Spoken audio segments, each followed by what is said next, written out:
dan terutamanya atau tentu saja semua yang hadir di majelis ini, baik ibu-ibu, kakak-kakak, adik-adik, anak-anak, yang mudah-mudahan semuanya dirahmati dan dicintai Allah, disayangi dan disyafaati Nabi besar Muhammad sallallahu alaihi wa ala alihi wa sahbihi wasallam insyaallah. Amin ya rabbal alamin. Allah Subhanahu wa taala mengatakan, kata Allah, alif lam mim, ahasiban nasu an yutraku ay yaqulu amanna wa hum la yuftanun. Ahasiban nas an yutraku an yaqulu amanna wa hum la yuftanun.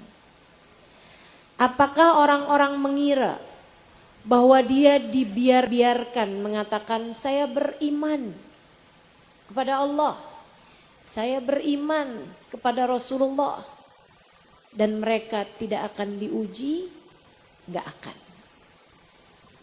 Selagi kamu mengatakan Tuhan saya Allah, Nabi saya Nabi Muhammad, kamu akan mendapatkan ujian-ujian kehidupan lebih daripada manusia yang lainnya.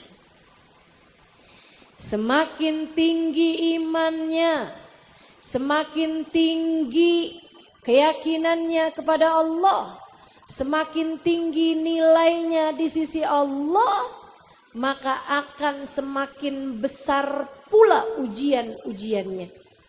Sama kayak pohon. Semakin tinggi pohonnya, semakin kencang angin meniup pohon tersebut. Itu udah pasti. Semakin dalam lautannya, semakin kencang pula lah ombak. Semakin deras pula lah badainya. Kalau kamu gak sanggup ngadepin badai-badai kehidupan, jangan melaut. Cukup main-main di tepi pantai. Tapi ya gak bisa jadi pelaut handal. Semakin tinggi sekolahnya kan semakin susah ujiannya. Demikian pula kita kepada Allah Subhanahu wa taala. Tambah tinggi imannya, tambah besar pula lah ujiannya. Tapi jangan takut diuji, enggak apa-apa.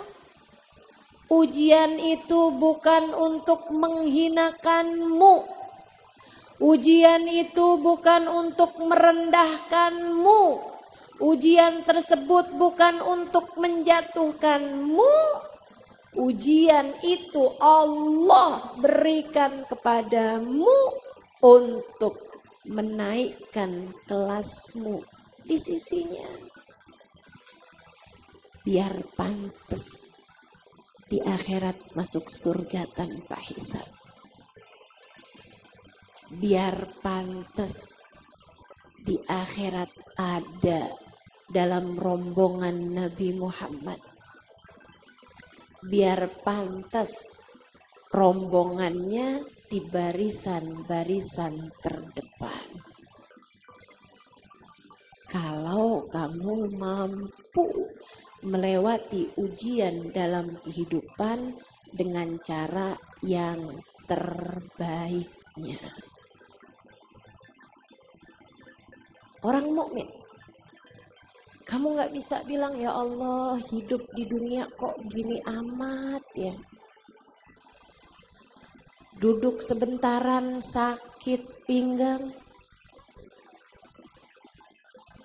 Duduk kelamaan per 10 menit ubah posisi.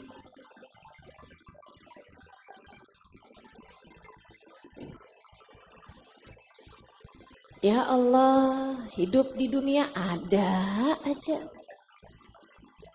yang begini, yang begitu, yang disebelin orang, yang dibenci sama tetangga, betul? punya suami satu-satunya.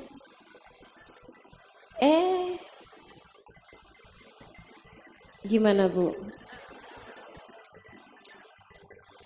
Ujian dalam kehidupan ada-ada aja teman-teman, ada-ada aja. Ya Allah, pengen kayak orang, bisa jalan-jalan ke sana kemari. Saya mau ke Indomaret aja pakai nabung dulu. Pusing mikirin bayar token listrik di pulsa. Kenapa Allah kasih dalam kehidupan saya kemiskinan yang berketerusan? Allah hendak mengujimu.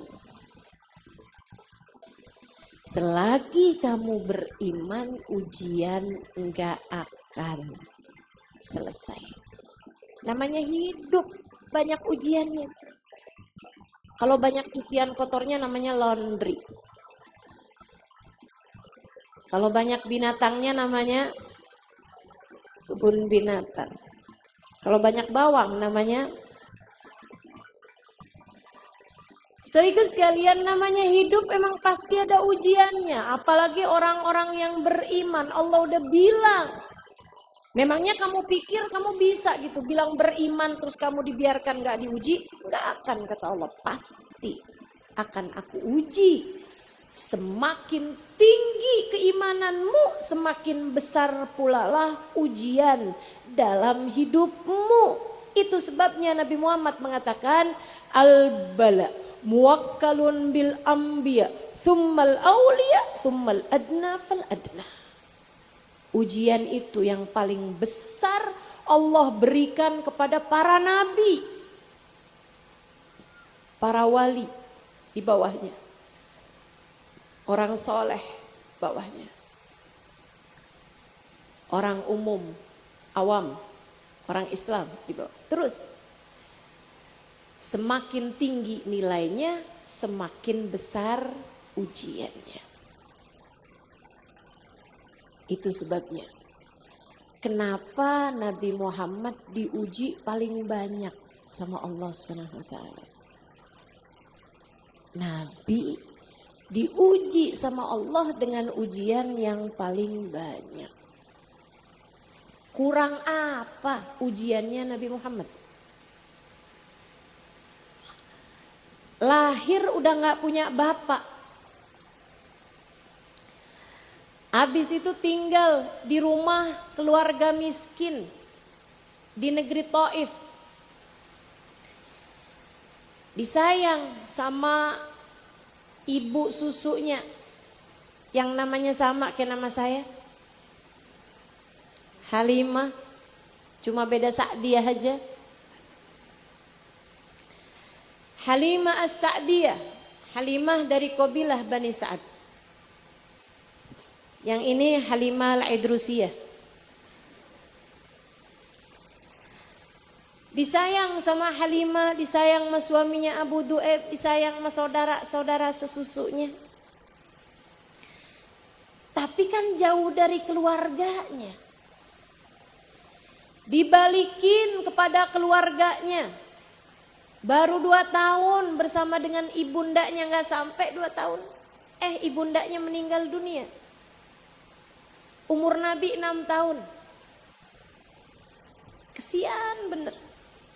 Sampai waktu Nabi Muhammad ditinggal ibunya, itu orang-orang ngelihatnya berderayan air mata. Ibunya di samping tempat tidurnya lagi ziarah makam bapaknya. Di kabilah Bani Najjar. Di kota antara Mekah Madinah. Arah pulang. Tapi masih jauh dari Mekah. Di kota atau di kampung namanya Abwa. Sayyidah Aminah jatuh sakit. Kemudian dia dirawat di rumah orang-orang di daerah tersebut. Sampai kemudian datang ajalnya. Itu waktu beliau sakaratul maut, hampir datang ajal. Orang-orang di kampung situ lagi pada jengukin. Pada nungguin. Kasihan sama nih perempuan. Nabi Muhammad kecil 6 tahun di samping tempat tidurnya. Dipandangin wajah ibunya. Ibunya memandangin wajah putranya. Kemudian menyampaikan bait-bait syair yang isinya adalah bahwa ketika lahir kamu tuh, bapak kamu itu dulu adalah seseorang yang hampir mati. Karena bapaknya udah berjanji kalau punya 10 anak laki-laki, salah satunya akan dikorbankan di Ka'bah. Ternyata yang keluar lotrenya, undiannya adalah bapak kamu, nak. Kamu ini, nak, punya bapak hampir meninggal dulu. Kasih tahu, anakku sayang, kamu jangan takut. Mamah ketika hamil kamu, nak, melihat banyak mimpi-mimpi yang menunjukkan bahwa kamu adalah calon nabi yang akan diutuskan. Habis selesai bawain syair, kemudian dia bilang, kullu hayyin mayyit wa kullu jadidin bal. Semua yang hidup pasti bakal mati, semua yang baru akan menjadi lapuk. Wa ana mayyitatun wa dzikri baqin. Saya juga akan segera mati, kata Aminah. Tapi lihatlah saya, nama saya akan dikenang sebagai di sepanjang sejarah. Faqad waladtu tuhra. Karena saya meninggalkan seorang anak yang suci. Saya meninggalkan seorang anak yang terpuji. Kemudian meninggal dunia. Waktu Aminah meninggal dunia, Sayyiduna Muhammad menangis terisak-isak di samping tubuh ibundanya. Udah gak punya bapak, sekarang gak punya ibu juga. Tangisannya, kabarnya membuat malaikat-malaikat yang ada di atas langit sana ikut serta menangis bersama dengan tangisan. Ya Allah, kesiannya. Terus dia habis ini sama siapa ya Allah? Malaikat-malaikat pada bilang, saya aja deh yang ngasuh ya Allah, saya aja yang ngasuh. Siapa yang akan mengasuhnya ya Allah? Ia sudah kehilangan kedua orang tuanya. Kesiannya, kesiannya. Kata Allah Subhanahu wa taala, akulah yang akan mengasuhnya sendiri. Itu sebabnya Nabi Muhammad bilang, adabani Rabbi fa ahsana ta'dibi. Para sahabat ketika ngelihat akhlaknya Nabi itu bagus banget, perilakunya indah terus-terusan. Para sahabat nanya, Rasul, siapa sih yang mengajarimu? Siapa yang mengasuhmu ya Rasulullah? Biasanya kan kalau ada orang pintar, orang baik, orang Masya Allah, kita suka bilang, ini gurunya siapa sih ini? Ini yang ngajarin siapa sih ini? Bukan istrinya dia siapa tuh? Enggak gitu. Terus suaminya dia siapa? Gurunya. Karena kan itu kaitannya sama pengajaran.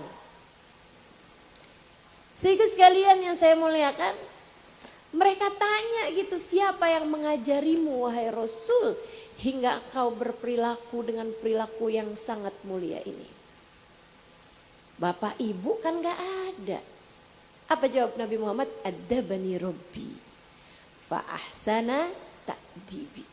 Yang mengajarkan aku adab, yang mengajar akan aku akhlak, yang menuntun jalan hidupku, yang memberitahu aku apa yang harus aku lakukan adalah Allah. Fa ahsana ta'dibi, maka pastilah Allah bagus, baik dalam mengajarkan aku. Nabi Muhammad.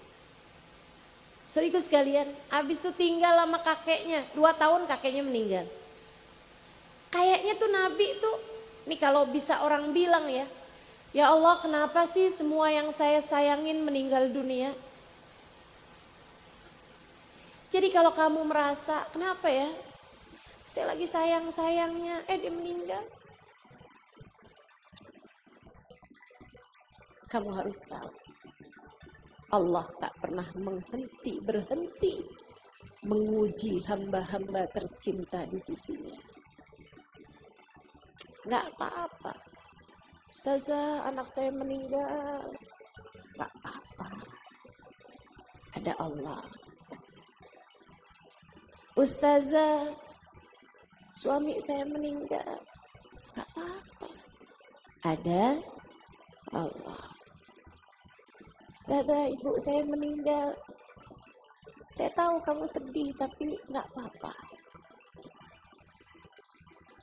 Kita punya Allah. Saudaraku sekalian, Nabi Muhammad tinggal sama keluarga pamannya. Ujiannya beda lagi. Apa tuh? Kemiskinan. Nabi urusan ditinggal wafat nih yang pertama nih ya. Nabi ujiannya ditinggal wafat orang yang beliau cintai. Itu sampai Nabi Muhammad menikah. Nabi punya istri Sayyidah Khadijah. Siapa yang duluan meninggal? Sayyidah Khadijah. Nabi punya anak 7. Saudara sekalian, Nabi punya anak 7. 6 dari Sayyidah Khadijah, 1 dari Maria Al-Qibtiyah. Dari 7 putra-putrinya Nabi Muhammad, ketika Nabi Muhammad meninggal dunia di usia yang baru 63 tahun, belum terlalu tua. Di usia yang baru 63 tahun kalau hitungan kalender Arab, kalau hitungan kalender kita nih Masehi itu baru 61 tahun, sebab setiap 30 tahun beda 1 tahun. Nabi meninggal dunia di usia segitu, Nabi hanya punya 1 putri yang masih hidup, yaitu Sayyidah Fatimah Zahra. 6 putra-putrinya Nabi Muhammad sendiri yang menguburkan mereka di dalam tanah.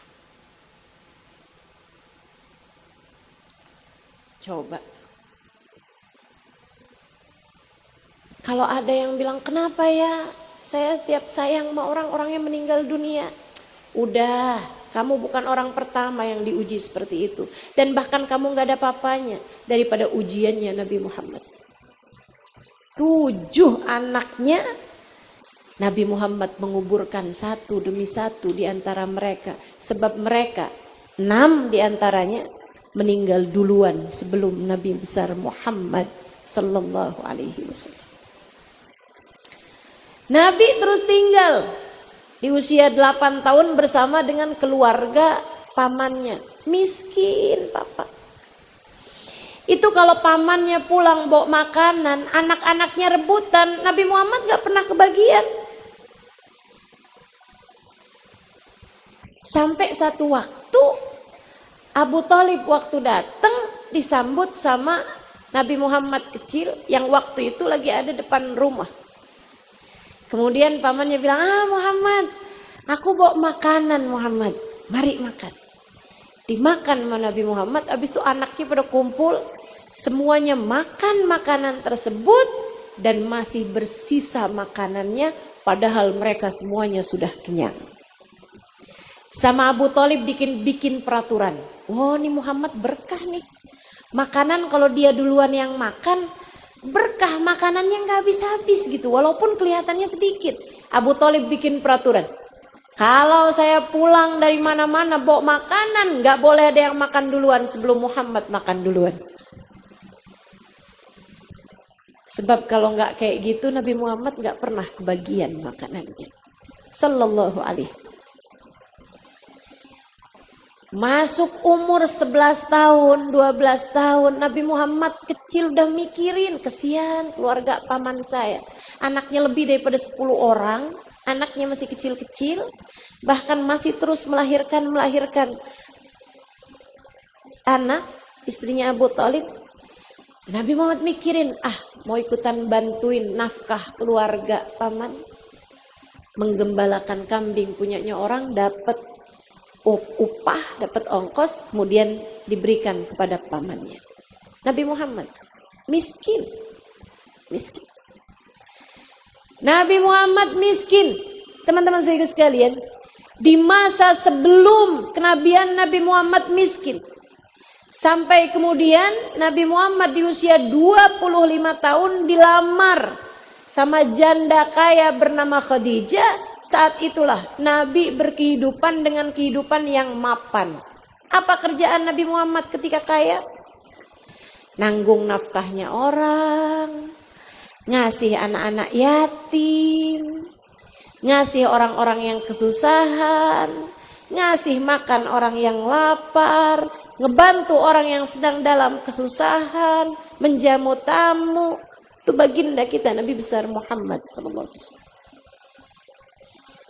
Sampai kemudian datang ajaran agama Islam, hartanya Sayyidah Khadijah habis diperuntukkan untuk dakwah.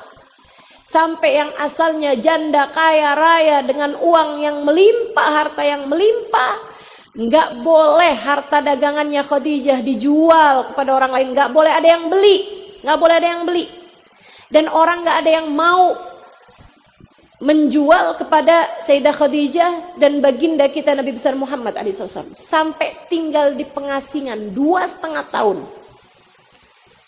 Saudaraku sekalian yang saya muliakan, sampai badannya Sayyidah Khadijah tersisa tulang berbalut kulit belaka. 3 hari nggak makan apa-apa. Nabi Muhammad kayak gitu. Sayyidah Khadijah cerita, nggak ada makanan. Kadang-kadang ada yang ngirimin susu. Kata Sayyidah Khadijah, aku duluin Nabi Muhammad. Minum berduaan, tapi aku duluin Nabi Muhammad. Kadang-kadang dari laparnya, kata Sayyidah Khadijah, kuntu amshi amyalan. Saya sampai berjalan bermil-mil jauhnya. Nyari makan Sayyidah Khadijah? Enggak ada makanan. Aku harus mencari daun-daunan hijau untuk saya kunyah, untuk mengganjal lapar yang sudah tidak tertahankan.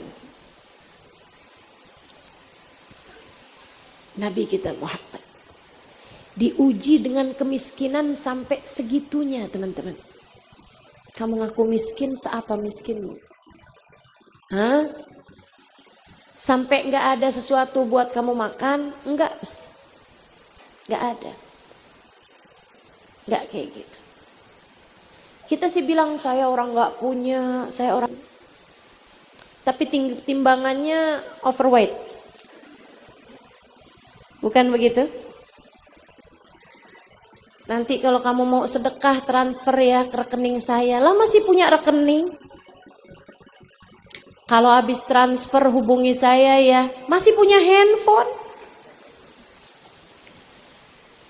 Nabi Muhammad miskin dengan kemiskinan yang sebenar-benarnya miskin. Saya sampai ingat dulu guru saya Sayyidil Umar bin Hafid menceritakan ada bapak sama anaknya tinggal berduaan dalam sebuah rumah sangat miskin. Satu hari anaknya bilang sama bapaknya, malam-malam hari, Pak, kita hari ini gak punya makanan apa-apa. Sepertinya Pak, kita akan tidur dalam keadaan menahan lapar. Kata bapaknya bilang, jangan kegeeran nak. Kita nggak akan diuji segitunya. Ujian yang sampai segitunya, itu ujiannya para nabi, ujiannya para wali. Kita sih nggak akan diuji sampai segitunya. Tungguin aja. Nggak lama ada orang bawa besek, bawa apa tuh? Rantang. Terus bilang, Pak, ini ada makanan dari tetangga, lagi ada hajatan, kami lagi ada bikin makanan, ini buat Bapak. Kata bapaknya, tuh, jangan kegeeran. Yang diuji miskin sampai nggak bisa makan, itu ujiannya Nabi Muhammad. Kamu jangan kira bahwa ujian kamu sudah setara ujiannya Nabi Muhammad, nggak bakalan. Kita orang rendahan, diujinya juga dengan ujian-ujian yang rendah. Ujian-ujian yang masih mampu kita jalani. Coba aja liatin. Kamu bilang saya nggak punya, saya miskin, saya miskin. Seberapa miskinmu? Sampai nggak bisa makan? Nggak ada. Karena ujian-ujian besar adalah untuk hamba-hamba Allah yang besar-besar. Itu ujiannya Nabi Muhammad. Itu ujiannya para nabi-nabinya Allah. Itu ujiannya para wali-walinya Allah Subhanahu wa ta'ala. Saudaraku sekalian yang saya muliakan, Nabi diuji. Kemiskinan iya. Nabi diuji. Ditinggal wafat orang yang beliau sayangi, beliau cintai. Nabi diuji dengan dijahatin orang. Ayo, kalau kamu merasa ya Allah hidup kok ujiannya, si ini jahat, si itu jahat. Ngadepin keluarga, ngadepin orang-orang, teman-teman, kelihatannya kayak baik-baik di depan, di belakang ternyata kayak begitu. Misalnya gitu ya. Saudariku sekalian yang saya muliakan, ujianmu tuh seapapun gedenya datang dari orang berupa kezaliman dan seterusnya, nggak ada apa-apanya sama Nabi Muhammad, nggak ada apa-apanya. Saya bilang nggak ada apa-apanya. Diapain kamu sama orang? Hah? Diracun? Enggak. Diapain? Diusir? Enggak. Yang diusir itu Nabi Muhammad. Yang diracun itu Nabi Muhammad. Yang disepakati akan dibunuh itu adalah Nabi Muhammad. Dan kamu tahu bagaimana Nabi Muhammad menghadapi mereka semuanya? Amma min haqqi faqad afautuha. Kata Nabi, dia berusaha mencelakakan saya sudah memaafkan dia. Yang mau ngeracun Nabi Muhammad, perempuan Yahudi, narok racun di daging panggang yang disuguhkan kepada Nabi Muhammad sallallahu alaihi wasallam. Untung aja para sahabat itu beradab, berakhlak, nggak mau nyentuh sebelum Nabi Muhammad yang makan duluan. Mereka nggak akan tuh rebutan makanan sebelum Nabi Muhammadnya makan duluan. Nabinya biar makan duluan. Adab tuh memang menyelamatkan. Kalau ada orang yang ngikutin hawa nafsu, saya makan duluan, biarin aja Nabi ntar belakangan. Nabi lama soalnya nggak makan-makan nih, misal udah mati tuh dia makan racun.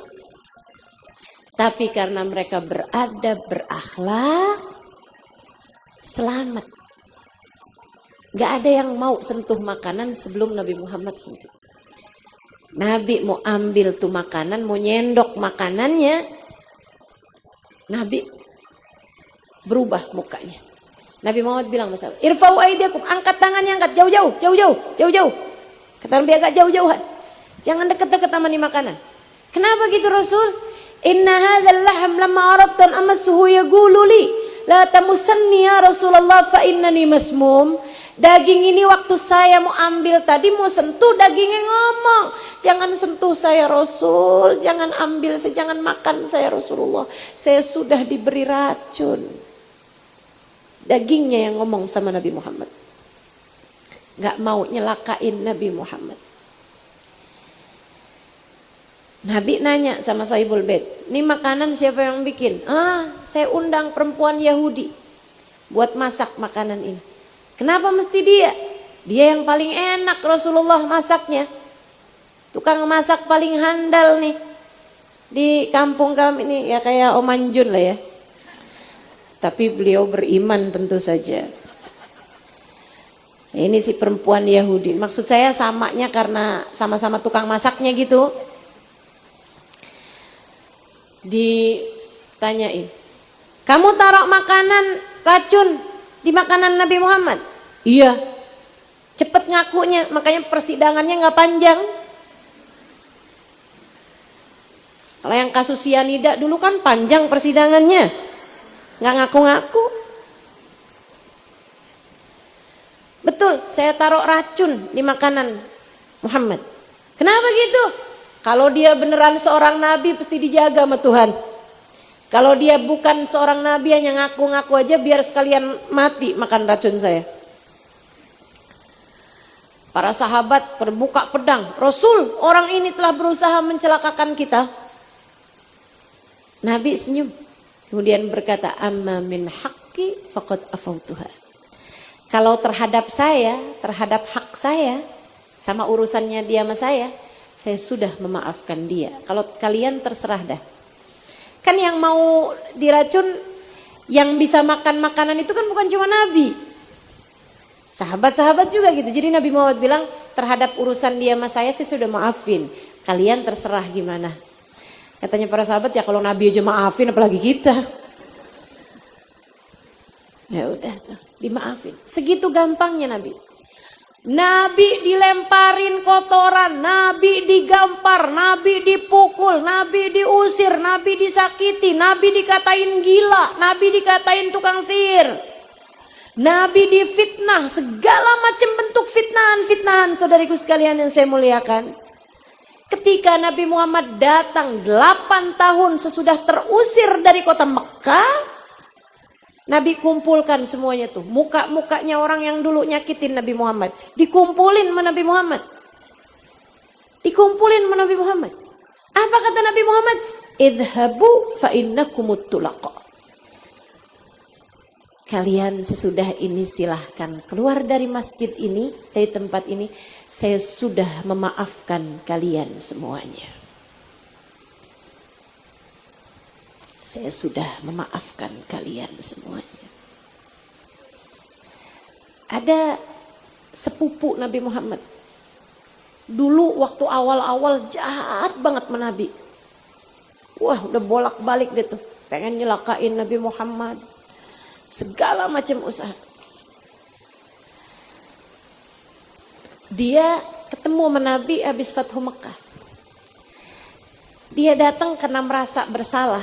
Tuh orang tuh kalau masih ada baiknya gampang merasa bersalah. Tapi kalau udah yang berbuat salah kayak apapun dia masih nyari pembenaran. Tapi kan udah dibilangin nggak boleh foto, tapi masih foto juga gitu kan. Kok kamu foto? Tadi kan bilangnya dilarang keras, saya fotonya pelan-pelan. Nyari-nyari pembenaran. Saya nggak mau nge-share kok fotonya begini begitu. Jangan teman-teman. Itu hati tuh kalau masih ada kebaikannya mudah merasa bersalah. Masih bisa merasa bersalah. Kalau kamu dalam hidupmu tuh selalu nyari pembenaran, nggak gampang merasa bersalah. Hati-hati. Jangan-jangan cahaya dalam hatimu sudah redup atau bahkan telah mati. Na'udzubillah. Kalau orang nggak ada cahaya dalam hatinya, kegelapan.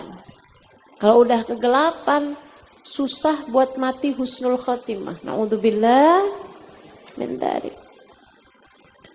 Na'udzubillah min dzalik. Tidak merasa bersalah. Nah ini sepupu